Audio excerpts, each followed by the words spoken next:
For this lesson, the objective is that students are going to apply the rules for 90-degree and 180-degree rotations. Those are, we have specific rules for those specific rotations.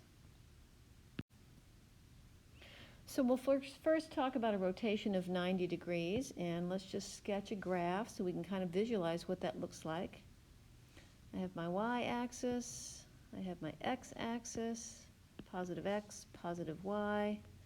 Let me just put a few tick marks on here. This is just a rough sketch since we don't really have graph paper. And let's start with the point 4, 2.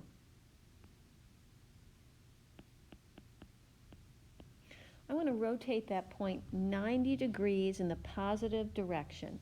So to do that and to visualize it, I'm going to rotate it about the origin. So I'm going to kind of sketch a line back to the origin, and then I know I want to rotate it positive, and I want to create a 90-degree angle. So when I do that, my point is now up here, and that location is -2, 4.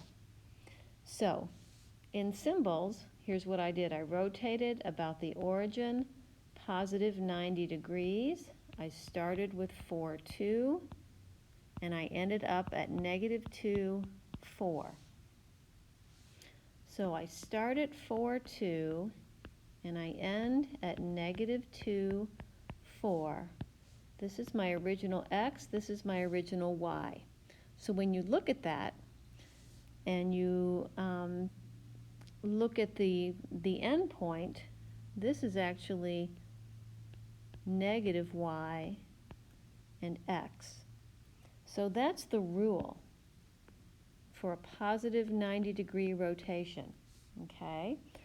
A rotation about the origin of 90 degrees of x, y results in or maps to -y, x. So we will do a couple of examples to show you how this guy works. Okay, so our first example, we want to rotate about the origin in the positive 90-degree direction, and our starting point is -3, -2. So remember, our rule is xy is going to map to -y, x. So you switch them, and then you negate the first one. So that means this guy is going to map to 2, -3, because that's -y, x. All right, so let's look at that. I always like to do a rough sketch, especially with 90-degree rotation, because they're the hardest to visualize, I think. So -3, -2 would roughly be here. And I'm rotating positive 90 degrees, so that means I'm going to be down here. Okay, and I like to look at the quadrants. I start in quadrant 3, and I'm going to end up in quadrant 4. Quadrant 4 means my x value is positive, my y value is negative. So when I look at my answer, that makes sense. Okay, I'm at +2, -3. So if you check the quadrant, that's going to help you get the correct coordinate. So let's try this again. I want to rotate about the origin, positive 90. My point is 5, -4. Now you could pause this video right now and see if you can come up with the correct answer. And then you can start the video again. And if you did this, you would end up at 4, 5. Okay, you switch them and you change the sign of the front.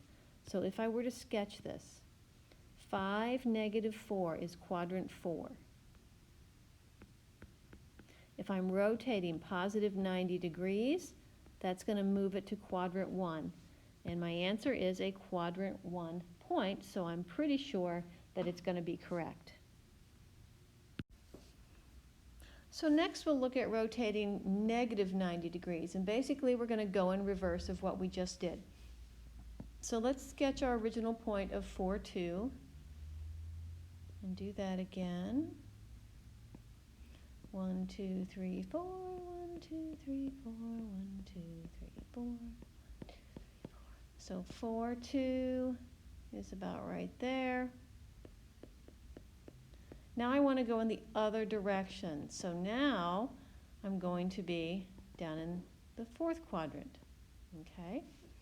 So that ends up being 2, -4.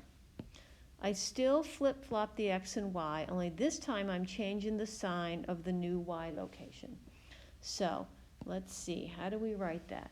We want to rotate about the origin -90 degrees.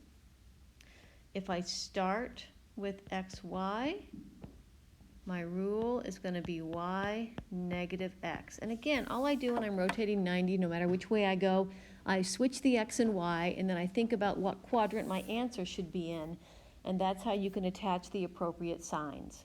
Okay? So let's try another example here. If I want to rotate about the origin -90 degrees, and I start with -3, 2.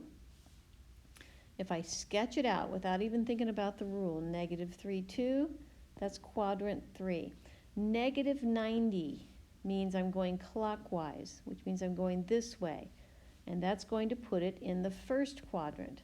So I need a first quadrant answer here. I know I got to switch x and y. If it's the first quadrant, they both end up being positive. So this is another way to think about it. My answer has to be 2, 3. Okay, I know I switched the x and y, and then the sign you figure out by which way you are rotating.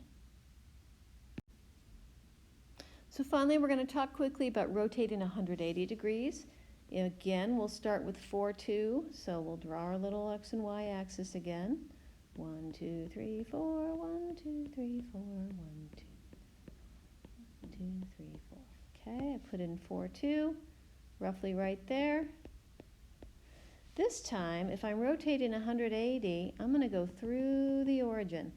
So basically, you're going in the same, if I have to go down 2, left 4 to get to the origin, I got to go down 2 and left 4 again to get to my new point, and they lie on the same line. So that's 180 degrees. And that coordinate is -4, -2. So my rule this time, you're just going to negate x, y is going to map to -x, -y. You just negate both of them. You're basically going in the opposite direction. That's what doing a 180 is. So you negate both x and y. And it doesn't matter which way you go, 180 or -180, you end up in the same spot. Okay, so if you move positive 180 degrees, is the same location as negative 180 degrees. It really doesn't matter which one you do. Okay, so we'll finish up with the final example here. I want to rotate about the origin 180 degrees. I start at -3, 4. Well, all you do is change the signs. So instead of -3, 4, I'm going to be at 3, -4. And again, you can always sketch it out. -3, 4, 3, -4, and they should make a line and connect through the origin. And that way you know you're doing it correctly.